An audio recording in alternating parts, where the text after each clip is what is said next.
Next up in our PAVE interview series, the semifinalists of the US DOT Inclusive Design Challenge is Waymo to discuss their proposal for AV wayfinding.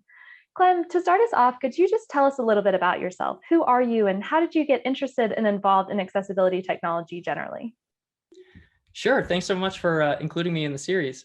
My name's Clement Wright. I'm a product manager at Waymo, focused on the rider experience and accessibility. So I joined Waymo 3 years ago now and took on the role as the accessibility PM.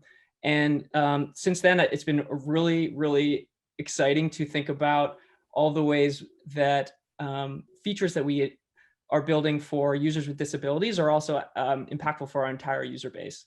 So we've seen a lot of cases where we intend to build a feature to help out a user with a disability and then find that it's really broadly applicable to lots and lots of folks. Definitely. So could you briefly talk us through your proposal, the accessibility challenge you guys are intending to address and how it works? I think it'll be helpful if I give a little bit of background about Waymo. So we operate in a 50 square mile area near Phoenix, Arizona, with a fully driverless service. So you pull out our app, press a few buttons, and in a few minutes, a car will come with no one behind the steering wheel. So we've been operating like that for quite a while now. And over the past 3 years, we've learned a lot about what works well with that service and some of the challenge areas for all of our users. And one of the things that we've seen can be really challenging is finding the car at pickup or finding your destination at drop off. So our cars are trying to do the safest thing at all times. And sometimes that means parking a little bit farther away from where you are when you're getting picked up or where you're trying to go at your drop off than you might expect. And so the car might park in a place that isn't quite intuitive to you. So in those cases, we want to make sure that people can find their car and get safely where they're going. And over the years, we've built a number of features to try to address this. We built a feature that it's a setting you can flip. So instead of trying to optimize for speeding up the whole distance of your trip, it optimizes for being as close and minimizing the walking to the car as possible, because sometimes there's a trade-off there. We've built a feature to let you, when the car is parked at pickup, press a button in the app to honk the car's horn, which we found to be really, really valuable.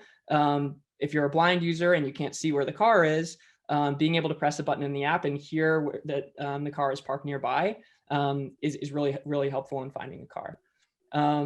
And we've built these and other features over the years and gotten feedback through our research programs and from our active riders in our service about what works and what doesn't work as well. And so our proposal for the DOT challenge is about finding those improvements and building on what we've done already to make it easier and easier for people to get to and from the car. I know I've been talking for a minute there, but I can tell you a little bit more about what that actually means, but that's sort of the background of the proposal. No, that's great. And you touched on a little bit, but my next question was going to be, where did the idea for this project come from? And, how has it evolved over time? So you started to mention that, but yeah, if you want to go a little bit more into that, that'd be great. Cool. So so one of the things we've seen is wayfinding with the horn is really, really helpful. It's way better than not having that option, but it is still the sound of a horn from a car. It's not designed for wayfinding from the ground up. So one of the areas we're really excited to explore is using different sounds than the horn sound. So maybe it's a beautiful melody or something that's really helpful for the wayfinding action itself. And is a little perhaps less disruptive to the other people waiting nearby who are wondering why this car is honking. In addition, we want to explore things outside of sound. So we want to explore how using the lights, maybe if you're hearing impaired, honking the horn isn't going to help you much. But if you can flash the lights of the car as it's parked across the parking lot from you, that might make it way easier for you to figure out where the car is. And we've also been thinking, one of the things we heard from research was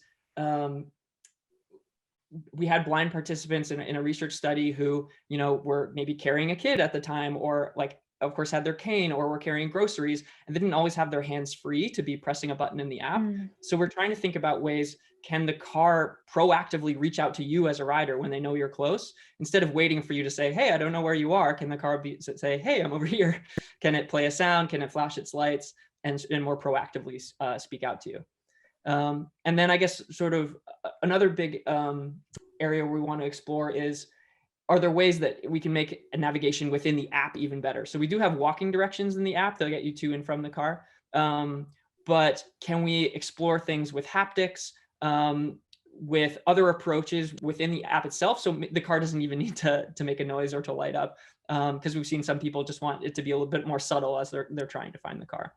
And again, like what we're really excited about here is we building these features for users with disabilities was sort of the initial spark. But as with all these features that we've built, we find that lots of other people find them really useful too. There was one time we were doing a research study on a totally unrelated feature, and I was there observing someone using a feature in the app, and they got out in front of the hotel where we were testing, and they said, "Where's the car?" And I was like, "I actually don't know. I thought it was supposed to be parked right here." And they're like, "Oh, hey, here's this button, like honk horn in the app." And that was, at the time, it was an experimental feature. It wasn't even meant to be on for this user.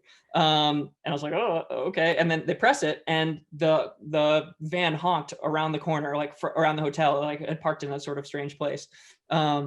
And this person was like, "Oh, great, there's my car." And they walked over and got it. And it was a real light bulb moment for me around like the spirit of inclusive design and thinking about building for everyone and making sure that the whole experience, you might be designing for users with disabilities initially, but it really like raises the experience for everybody.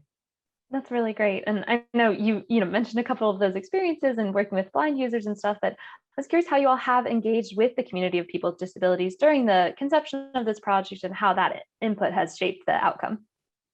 Yeah, totally. So as I mentioned, we've been running a service for a couple of years. So just organically through that, like anyone who joins the service in Phoenix, so anyone who installs the app in our territory near Phoenix can ride with us. So just organically, we're getting feedback at the end of each trip, or they can submit feedback during the ride if anything is an issue, or they can speak to our rider support team, who are a team of like live rider support agents who are available at any point. So that's one channel. And then another channel is focused research with users with various disabilities. So we run individual user experience studies. So these might be like over the course of a week, we have like 5 to 10 participants come in and say, "Hey, we're developing this new feature to solve like the wayfinding problem. Can you give us feedback on that development?" So there's sort of a very focused version.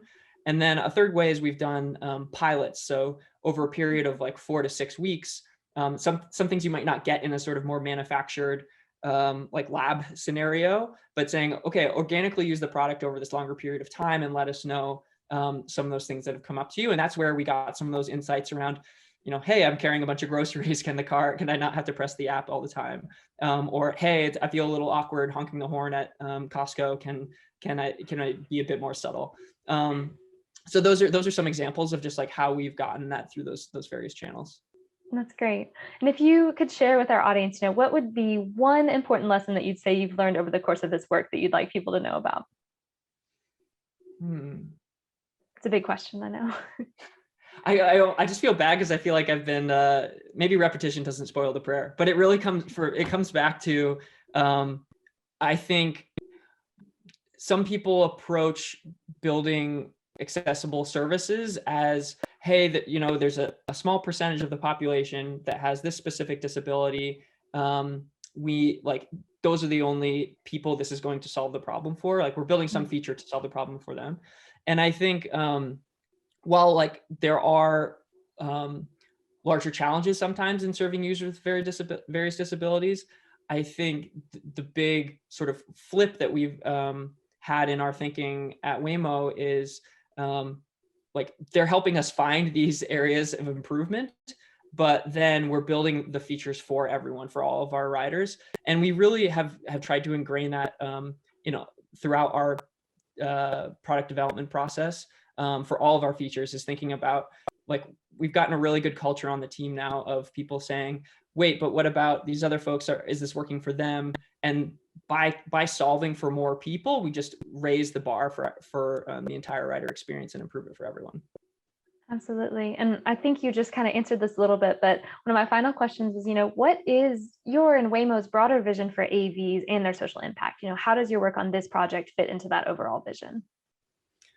Yeah, so I think it comes back to what we've heard from the riders that we've worked with, and what they repeatedly tell us is they want a way to be more independent, to feel like they have the power to get around on their own. And there's a really exciting opportunity for AVs to offer that, to say, hey, I'm not dependent on another, like a driver in the car to assist me, or someone else to pick me up. It's being able to say like, hey, I can do this on my own. I can get around. And I think the accessibility features we're building are part of that broader mission at Waymo to create a space where you have your own trusted private space, and you can blast your music as loud as you want to, or read your book, but like to really feel empowered that you can do that on your own. So I think that's something that we're really excited about and making happen. Absolutely. And any other kind of final thoughts you want to share about the work that you're doing at Waymo and this proposal and how the experience has been so far?